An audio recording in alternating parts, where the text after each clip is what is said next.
ఎండాకాలం అంటేనే అందరికీ బాగా గుర్తొచ్చేది మామిడికాయ పచ్చడి, మామిడికాయలు, మామిడి పండ్లు. మరి ఈ మామిడికాయ పచ్చడి అంటేనే మనకు నోట్లో నీళ్ళొచ్చేస్తున్నాయి కదా!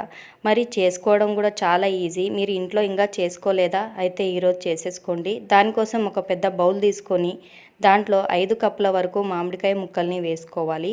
తర్వాత 1 కప్పు వరకు కారం, ముక్కాలు కప్పు వరకు ఉప్పు, తర్వాత పావు కప్పు వరకు ఆవపిండి, చిటికెడు పసుపు వేసుకొని మొత్తం కలిసేటట్టు బాగా కలుపుకోవాలి.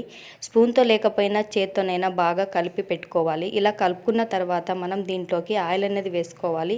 దానికోసం మనము ఆయిల్ తీసుకొని ఆవాలు, జీలకర్ర, కచ్చా పచ్చగా దంచుకున్న ఎల్లిపాయలు, తర్వాత కరివేపాకు, ఈ ఆయిల్ అంతా చల్లగైన తర్వాత మనం ఆల్రెడీ కలిపి పెట్టుకున్న మామిడికాయ దాంట్లో వేసుకొని ఒకసారి మొత్తం కలిపి ఒక రోజంతా ఇలాగే పెట్టేయాలి. తర్వాత నెక్స్ట్ డే కల్లా మనకు నూనె అనేది పైకొచ్చి మామిడికాయ అనేది చాలా టేస్టీగా వస్తుంది.